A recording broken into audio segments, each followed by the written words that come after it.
నమస్తే welcome to స్వతంత్ర news నేను సోనియా బుల్టన్ల ముందుగా హెడ్లైన్ చూద్దాం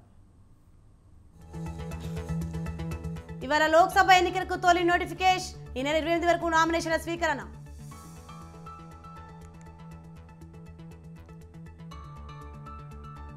నేడు తెలంగాణ ఇన్ఛార్జ్ గవర్నర్ గా రాధాకృష్ణన్ ప్రమాణ స్వీకారం రాధాకృష్ణన్ చేత ప్రమాణం చేయించనున్న హైకోర్టు ప్రధాన న్యాయమూర్తి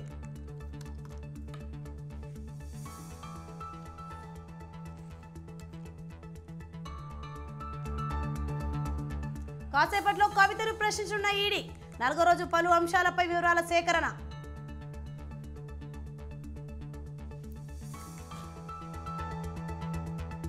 ప్రణీత్ రావు పిటిషన్ పై ఇవాళ తెలంగాణ హైకోర్టు విచారణ పోలీస్ కస్టడీకి అనుమతిని సవాలు చేసిన ఎస్ఐబి మాజీ డీఎస్పీ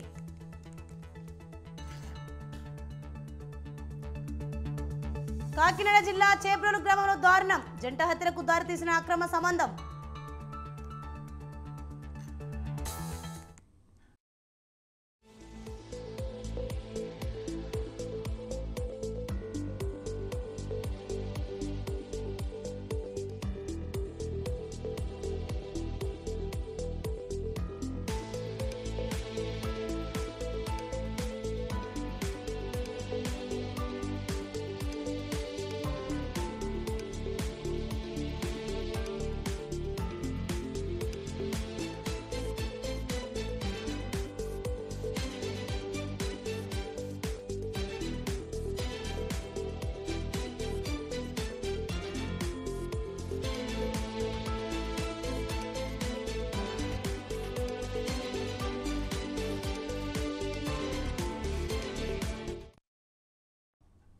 దేశంలో లోక్సభ ఎన్నికల ప్రక్రియ మొదలు కానుంది లోక్సభ ఎన్నికల తొలి విడత పోలింగ్కు ఇవాళ నోటిఫికేషన్ విడుదల కానుంది తొలి విడతలో 21 రాష్ట్రాలు కేంద్రపాలిత ప్రాంతాల్లో ఎన్నికలు జరగనున్నాయి దేశవ్యాప్తంగా 102 లోక్సభ స్థానాలకు ఎన్నికలు జరగనున్నాయి ఇవాళ నోటిఫికేషన్ జారీతో నామినేషన్ల ప్రక్రియ ప్రారంభమవుతుంది నామినేషన్ల దాఖలు చేసేందుకు ఈ నెల 27 చివరి తేదీ కాగా నామినేషన్ల పరిశీలన 28వ తేదీ నామినేషన్ల ఉపసంహరణకు 30 చివరి తేదీ తొలి విడత పోలింగ్ ఏప్రిల్ 19 ఓట్ల లెక్కింపు జూన్ 4న జరుగుతుంది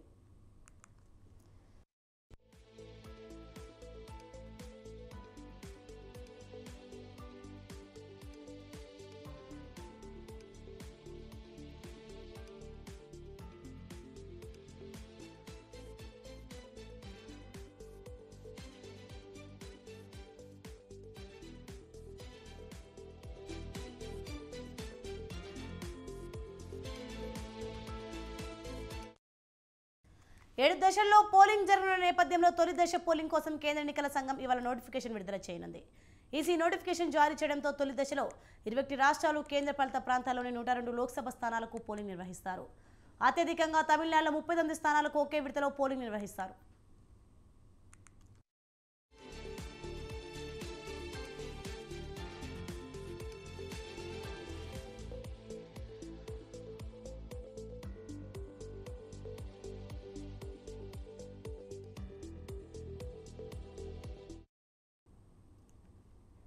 తమిళనాడులో 39 స్థానాలు రాజస్థాన్లో 12 ఉత్తరప్రదేశ్లో 8 మధ్యప్రదేశ్లో 6 అసోం మహారాష్ట్ర ఉత్తరాఖండ్ రాష్ట్రాల్లో 5 స్థానాలు బీహార్లో 4 పశ్చిమ బెంగాల్లో 3 మణిపూర్ అరుణాచల్ ప్రదేశ్ మేఘాలయ రాష్ట్రాల్లో 2 స్థానాలు ఛత్తీస్గఢ్ మిజోరాం నాగాలాండ్ సిక్కిం త్రిపుర అండమాన్ నికోబార్ జమ్మూ కాశ్మీర్ లక్షద్వీప్ పుదుచ్చేరిలో ఒక్కో స్థానానికి ఏప్రిల్ 19న పోలింగ్ జరుగుతుంది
లోక్సభ అభ్యర్థుల ఎంపికపై కాంగ్రెస్ కసరత్తు పూర్తి చేసింది. తెలంగాణ కాంగ్రెస్ ఎంపీ అభ్యర్థుల రెండో జాబితా ఖరారైంది. ఇప్పటికే 4 అభ్యర్థుల పేర్లను ప్రకటించింది ఏఐసీసీ. మరో 8 మంది అభ్యర్థులతో రెండో జాబితాను సిద్ధం చేసింది. ఏ క్షణమైనా తెలంగాణ కాంగ్రెస్ ఎంపీ అభ్యర్థుల రెండో జాబితా రిలీజ్ కానుంది.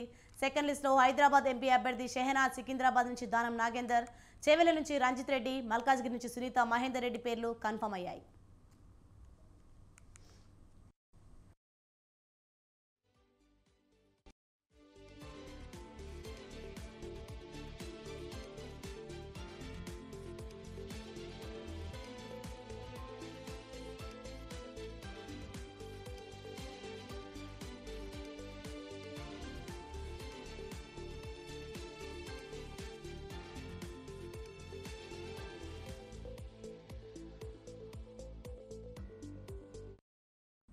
భువనగిరి నుంచి పైలే శేఖర్ రెడ్డి, ఆదిలాబాద్ అభ్యర్థిగా డాక్టర్ సుమలత, వరంగల్ అభ్యర్థిగా పసుడి దయాకర్, పెద్దపల్లి నుంచి గడ్డం వంశీ, మెదక్ నుంచి నీలం మధు పేర్లు వినిపిస్తున్నాయి.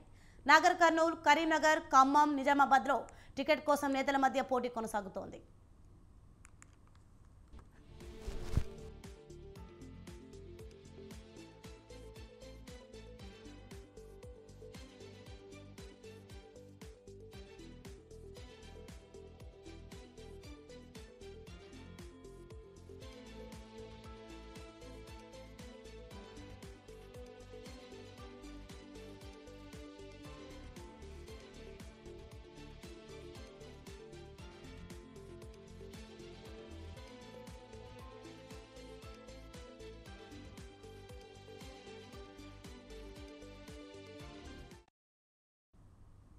ఏఐసీసీ అధ్యక్షుడు మల్లికార్జున్ ఖర్గే అధ్యక్షతన జరిగిన కాంగ్రెస్ సెంట్రల్ ఎలక్షన్ కమిటీ సమావేశానికి ఏఐసీసీ అగ్రనేతలు Sonia Gandhi, KC Venugopal, CM Revanth Reddy, deputy CM Bhatti Vikramarka హాజరయ్యారు. కర్ణాటక, తెలంగాణ, గుజరాత్, మధ్యప్రదేశ్, చండీగఢ్, సిక్కిం, వెస్ట్ బెంగాల్, అండమాన్, అరుణాచల్ ప్రదేశ్ రాష్ట్రాల లోక్సభ అభ్యర్థులపై కసరత్తు చేశారు.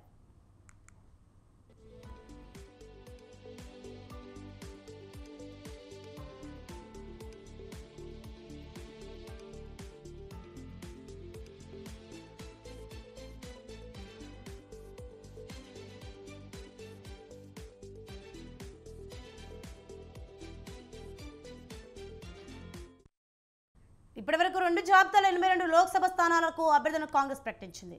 తెలంగాణలో 17 లోక్సభ స్థానాల్లో 4 ఎంపీ స్థానాలకు అభ్యర్థులను ప్రకటించింది. 13 పార్లమెంట్ స్థానాలపై సమావేశంలో చర్చించారు. సీసీ సమావేశంలో తెలంగాణలో దాదాపు 8 స్థానాలపై ఏకాభిప్రాయం వచ్చింది. ఇవాళ లేదా రేపు అభ్యర్థులను ప్రకటించే అవకాశం ఉంది.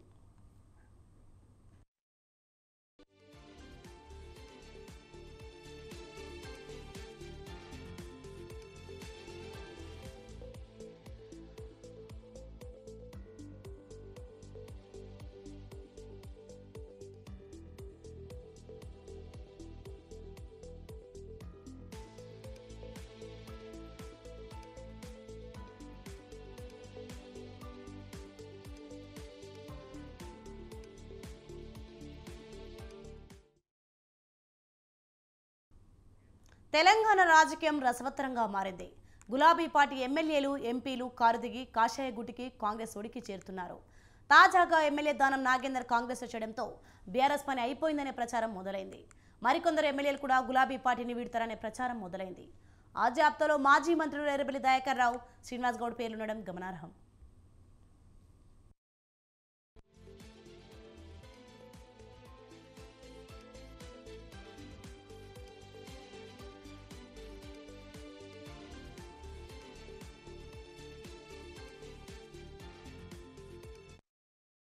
తాజాగా త్వరలో బీఆర్ఎస్ ఖాళీ అవుతుందంటూ ఎమ్మెల్యే రామ్మోహన్ రెడ్డి కీలక వ్యాఖ్యలు చేశారు. దానం నాగేందర్, రంజిత్ రెడ్డి మాత్రమే కాదు, ఇంకా పలువురు బీఆర్ఎస్ నేతలు ఆ పార్టీని వీడేందుకు సిద్ధంగా ఉన్నారంటూ జోస్యం చెప్పారు.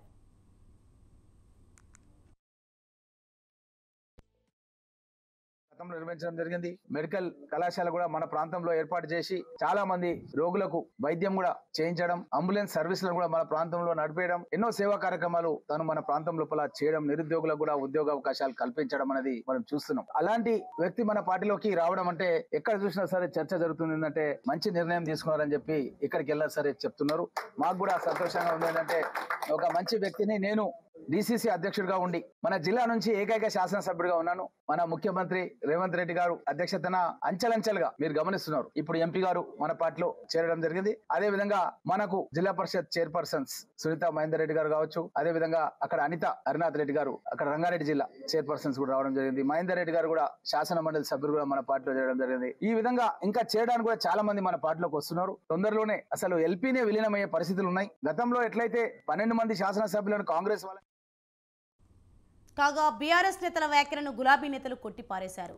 కేసీఆర్ సారథ్యంలో పార్టీ కోసం ఒక సైనికుడిగా పనిచేస్తానన్నారు మాజీ మంత్రి ఎర్రబెల్లి దయాకర్ రావు. తాను పార్టీ మారుతున్నట్టు జరుగుతున్న ప్రచారాన్ని తిప్పికొట్టారు. తనకు పార్టీ మారే ఉద్దేశం లేదన్నారు. బీజేపీలోకి వెళ్తున్నట్లు కొందరు తప్పుడు ప్రచారం చేస్తున్నారని, బీఆర్ఎస్ కార్యకర్తలు తప్పుదో పట్టించేందుకు ప్రయత్నిస్తున్నారని చెప్పారు. క్యాడర్ అలాంటి ప్రచారాన్ని నమ్మొద్దని ఎర్రబెల్లి సూచించారు. వైఎస్ఆర్ ఎన్నో ఇబ్బందులు పెట్టినా తాను పార్టీ మారలేదని చెప్పారు. బీజేపీ వాళ్ళైనా కాంగ్రెస్ పార్టీ వాళ్ళైనా అనేది తప్పులేదు. నా మీద కూడా ఇవాళ ఉదయం నుంచి అదే మోగుతాను. నేను పార్టీ వదిలిపెట్టే ముచ్చటే లేదు. ఈ పార్టీని కాపాడుకున్నందుకే సిద్ధంగా ఉన్నా. ఏ పార్టీలో పోయే ముచ్చటే లేదు. క్లియర్గా చెప్తున్నాం. టీఆర్ఎస్ పార్టీనే మళ్ళా అధికారాన్ని, బీఆర్ఎస్ పార్టీని అధికారాన్ని తీసుకొచ్చేందుకే ముందడబడి పనిచేస్తా. కార్యకర్తలకు ఈ కష్టకాలం నేను ఎన్నో చూశాను. ప్రతిపక్షంగా చాలా మంది ప్రతిపక్ష ముఖ్యమంత్రులను కూడా చూశాను. చాలా మందిని ఎదుర్కొన్నాను. నన్ను రాజశేఖర రెడ్డి ఎంత ఇబ్బంది పెట్టిందో మీకు తెలియదా? నా వర్ధన్నపేటను నువ్వు రాకపోతే ఎస్సీ రిజర్వేషన్ చేస్తా అన్నాడు. నీకు ఎక్కడ నిలబడకుండా చేస్తా అన్నాడు. పోతామే అనుకున్నా. నేను పోలే. ఎంపీగా ఉన్నప్పుడు నన్ను గుంజే ప్రయత్నం చేసిండు. ఎమ్మెల్యే ఉన్నప్పుడు గుంజే ప్రయత్నం చేసిండు. నేను పోలే. మళ్ళీ నేను పాలకుర్తి ప్రజలు నన్ను గెలిపించిన 3 సార్లు. ఎన్ని ఇబ్బందులు వాళ్ళు పోర్ చేసినా, ఎన్ని ఇబ్బందులు పెట్టి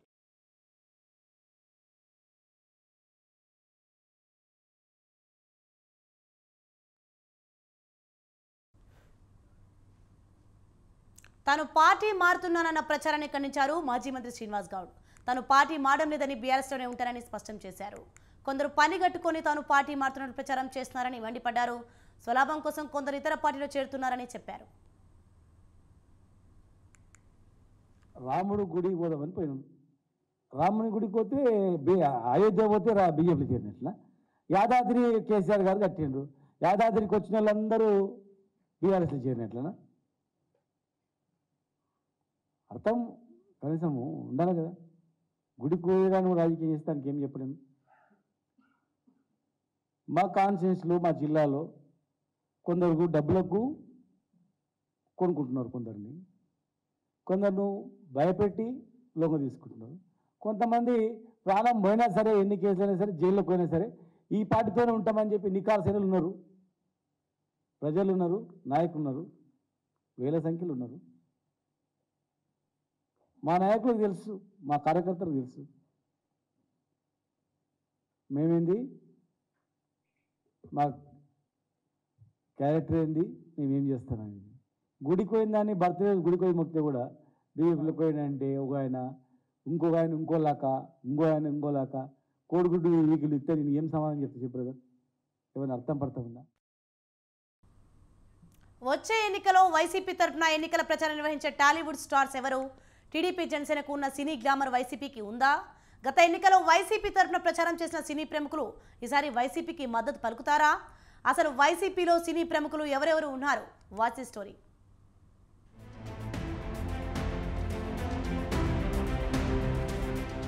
రాష్ట్ర రాజకీయాలకు సినీ నటులకు విడదీయరాని సంబంధం ఉంది. సినీ స్టార్లు ప్రచారంలో పాల్గొంటే ఎంతో కొంత ప్లస్ అవుతుందని అన్ని రాజకీయ పార్టీలు భావిస్తూ ఉంటాయి. అందుకే ప్రతి ఎన్నికల సమయానికి తమ పార్టీ తరపున ప్రచారం చేసేందుకు టాలీవుడ్ సెలబ్రిటీలను రంగంలోకి దింపడం ఆనవాయితీగా వస్తోంది. ఏపీ రాజకీయాలకు వస్తే టీడీపీకి సినీ గ్లామర్ ఎక్కువగా ఉంది. ప్రస్తుతం టాలీవుడ్ అగ్ర హీరోల్లో ఒకరైన నందమూరి బాలకృష్ణ టీడీపీ ఎమ్మెల్యేగా ఉన్నారు. మరోవైపు యూత్లో ఓ రేంజ్లో ఫాలోయింగ్ ఉండి టాప్ పొజిషన్లో ఉన్న పవన్ కళ్యాణ్ జనసేన పార్టీ అధినేతగా ఉన్నారు. దీంతో కూటమి పార్టీలకు ఇటు పవన్ అటు బాలయ్య ఎలక్షన్ క్యాంపెయిన్ చేయనున్నారు.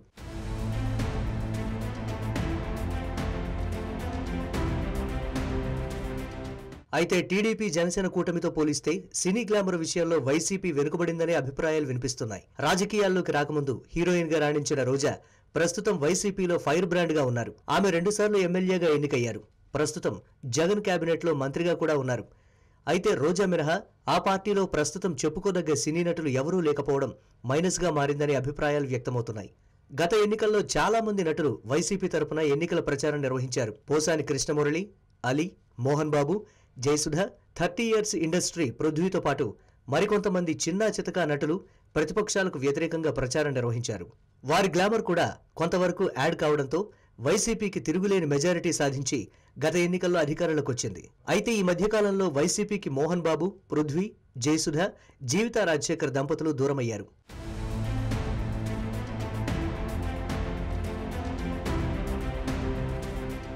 వచ్చే సార్వత్రిక ఎన్నికలకు మరో నెలన్నర మాత్రమే సమయం ఉంది.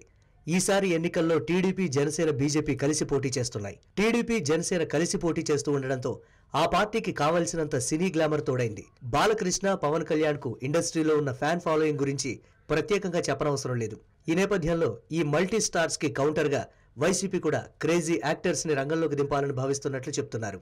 అయితే ఈ మధ్యకాలంలో వైసీపీకి ఇండస్ట్రీ నటుల నుంచి పెద్దగా సానుకూల స్పందన రావడం లేదని చర్చ జరుగుతోంది. ముఖ్యంగా సినిమా టికెట్ల విషయంలో ప్రభుత్వం తీసుకున్న నిర్ణయంపై సినీ పెద్దలు అసంతృప్తిగా ఉన్నారనే టాక్ వినిపిస్తోంది.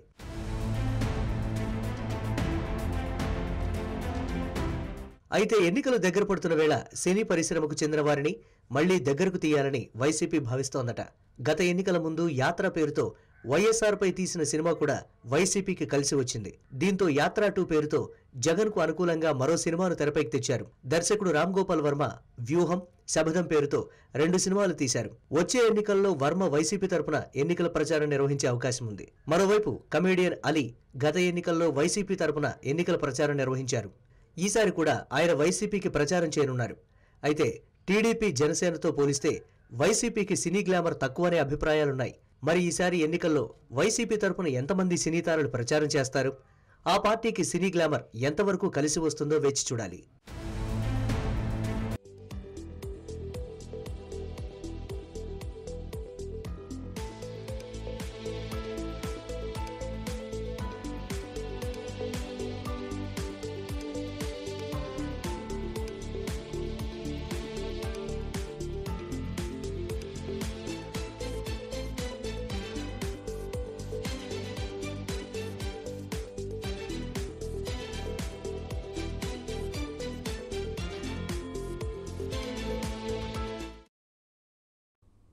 లిక్కర్ స్కామ్ కేసులో ఆరోపణలు ఎదుర్కొన్న బీఆర్ఎస్ ఎమ్మెల్సీ కవితను 4వ రోజు ఎన్ఫోర్స్మెంట్ డైరెక్టరేట్ అధికారులు కస్టడీలోకి తీసుకొని విచారించనున్నారు.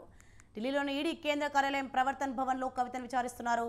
లిక్కర్ పాలసీ, మనీ లాండరింగ్ కేసులో కవిత పాత్ర, 100 కోట్ల ముడుపులు, సౌత్ గ్రూప్ పాత్ర, సిసోడియా, కేజ్రీవాల్తో ఒప్పందాలు సహా నిందితులు ఇచ్చిన వాంగ్మూలాలపై అధికారులు కవితను ప్రశ్నిస్తున్నారు. రోజులో 6 నుంచి 7 గంటల పాటు సీసీటీవీ పర్యవేక్షణలో కవితను ఈడీ అధికారులు ప్రశ్నిస్తున్నారు. లిఖితపూర్వకంగా, మౌఖికంగా కవిత నుంచి వివరాలు సేకరిస్తున్నారు. ఈడీ కార్యాలయంలోని క్యాంటీన్లో కవిత భోజనం చేస్తున్నారు.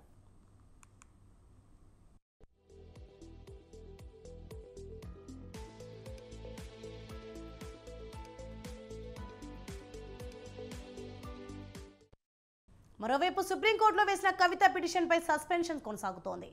తన అరెస్ట్ అక్రమం అంటూ సోమవారం పిటిషన్ దాఖలు చేయగా నిన్న సుప్రీంకోర్టులో పిటిషన్ విచారణకు రాలేదు. కవిత అరెస్టు కేసు విచారణ మరింత ఆలస్యమయ్యేలా కనిపిస్తోంది. ఈ శుక్రవారం వరకు కవిత కేసు విచారణకు రాకపోతే ఏప్రిల్ 1 తర్వాతే కేసు విచారణకు రానుంది. వచ్చే వారం సుప్రీంకోర్టుకు హోలీ సెలవులు ఉండనున్నాయి. దీంతో కవిత అరెస్టు పిటిషన్ విచారణ ఆలస్యం కానుంది. ఇదిలా ఉంటే కవిత పిటిషన్లో కీలక అంశాలు వెలుగులోకి వచ్చాయి.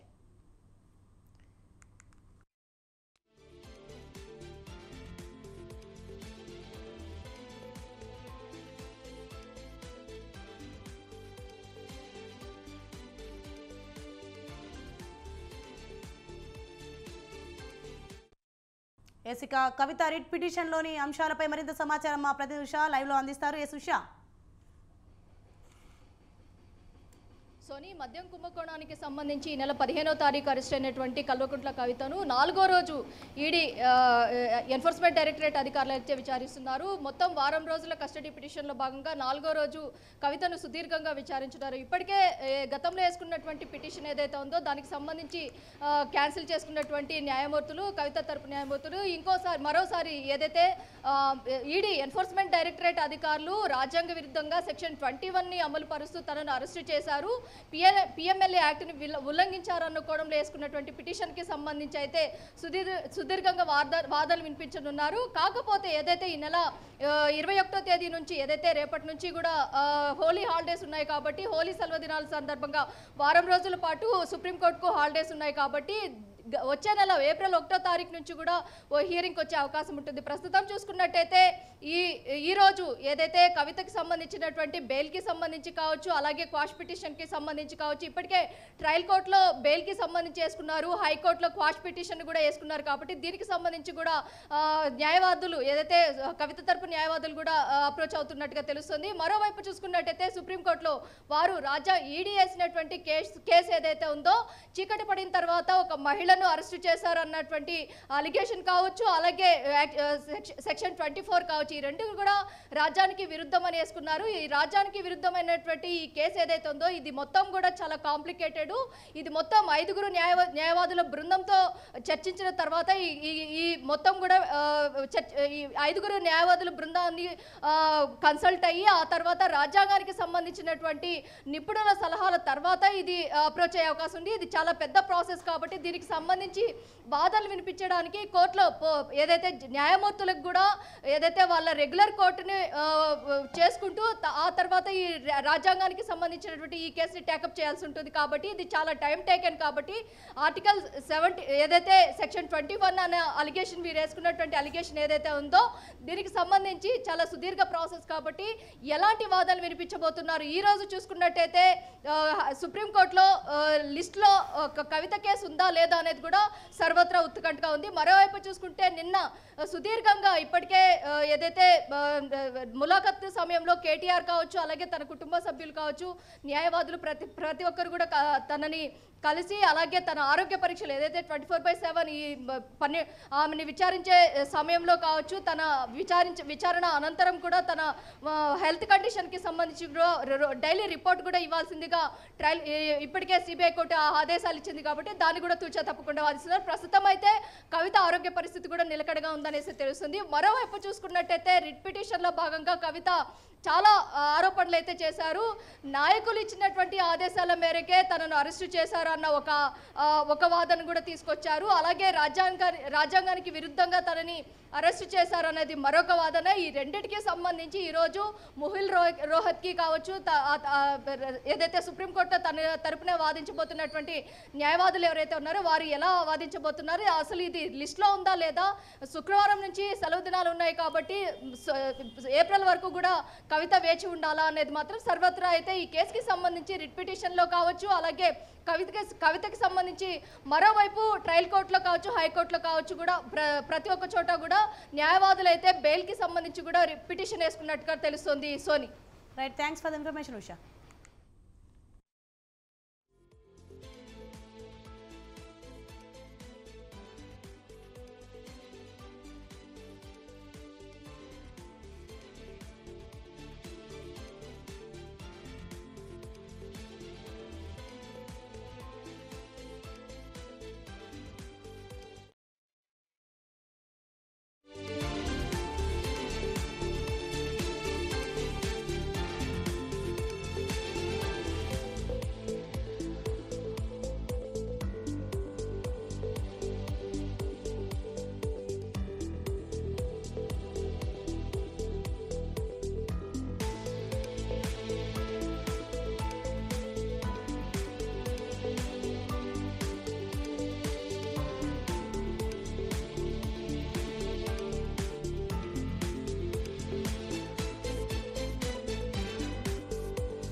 ఫోన్ ట్యాపింగ్ కేసులో నిందితుడు ప్రణీత్రావు హైకోర్టును ఆశ్రయించాడు. పోలీస్ కస్టడీ ఇస్తూ కింది కోర్టు ఇచ్చిన ఆదేశాలను సవాల్ చేశారు. హైకోర్టులో లంచ్ మోషన్ పిటిషన్ దాఖలు చేసిన ప్రణీత్రావు తరపున న్యాయవాది వాస్తవాంశాలను పరిగణలోకి తీసుకోకుండా కింది కోర్టు కస్టడీకి ఇచ్చిందని పిటిషన్లో పేర్కొన్నారు. కస్టడీ సమయంలో సుప్రీంకోర్టు మార్గదర్శకాలను పాటించలేదని అన్నారు. పోలీస్ స్టేషన్లో నిద్రపోవడానికి సరైన సౌకర్యాలు కూడా లేవని పిటిషన్లో పేర్కొన్నారు ప్రణీత్రావు. విచారణ పూర్తయిన తర్వాత తిరిగి జైలుకు తరలించేలా ఆదేశాలు ఇవ్వాలని కోరారు.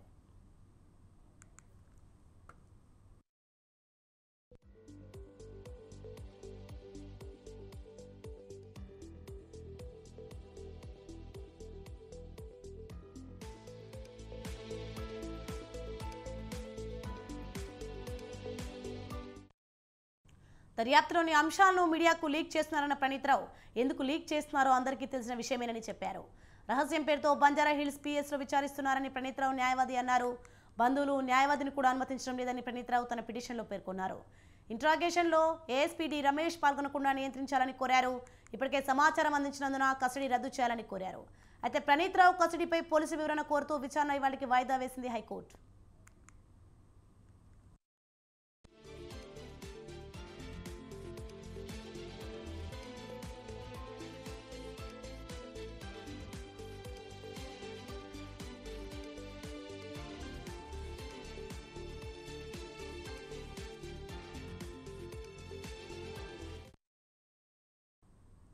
మరోవైపు కస్టడీలో భాగంగా మూడో రోజు బంజారా హిల్స్ పోలీస్ స్టేషన్లో ప్రణీత్రావును అధికారులు విచారించారు.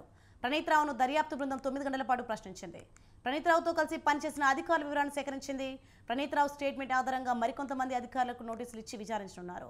West zone DCP Vijay Kumar, Jubilee Hills ACP Venkatagiri ఆధ్వర్యంలో ప్రణీత్రావు స్టేట్మెంట్ రికార్డ్ చేశారు.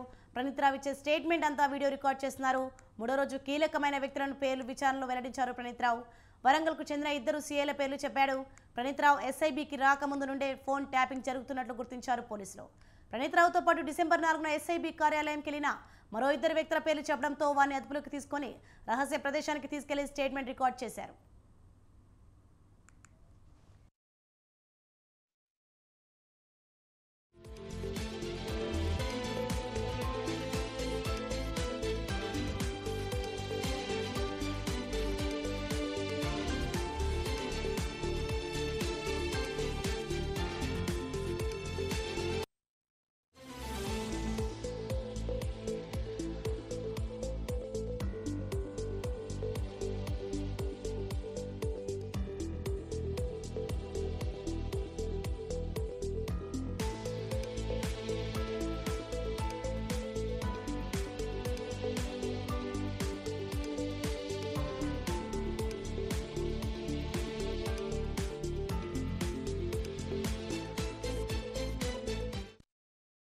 బ్రేకింగ్ న్యూస్ చూస్తున్నాం మనం. టీడీపీ జాతీయ ప్రధాన కార్యదర్శి నారా లోకేష్ కాన్వాయ్ను పోలీసులు తనిఖీ చేశారు. ఉండవల్లి కరకట్టం వద్ద నారా లోకేష్ కాన్వాయ్ ఆపి తనిఖీ చేశారు పోలీసులు. కోడ్ అమలులో భాగంగా తనిఖీ చేస్తున్నామని లోకేష్కి చెప్పారు.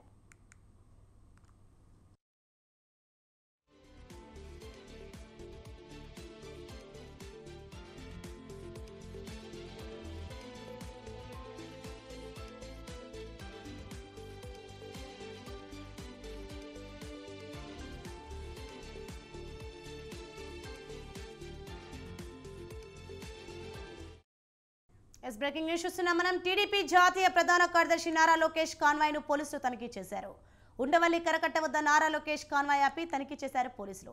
కోడ్ అమలులో భాగంగా తనిఖీ చేస్తున్నామని లోకేష్కి చెప్పారు. రైట్కి ఇదే అంశంపై మరింత సమాచారం మా ప్రతినిధి వీరస్వామి ఫోన్లలో అందిస్తారు.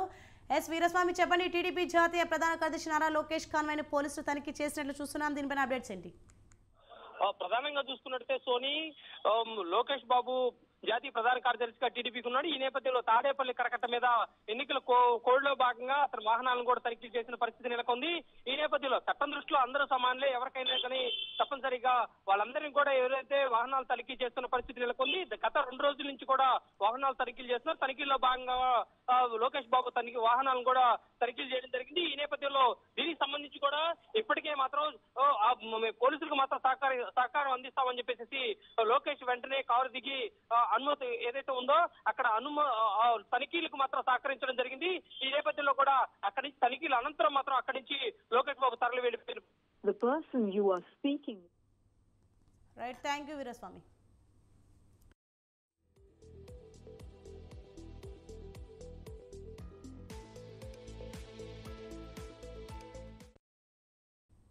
Yes, KV Bulletin updates. For more updates, keep watching Swadhantra News.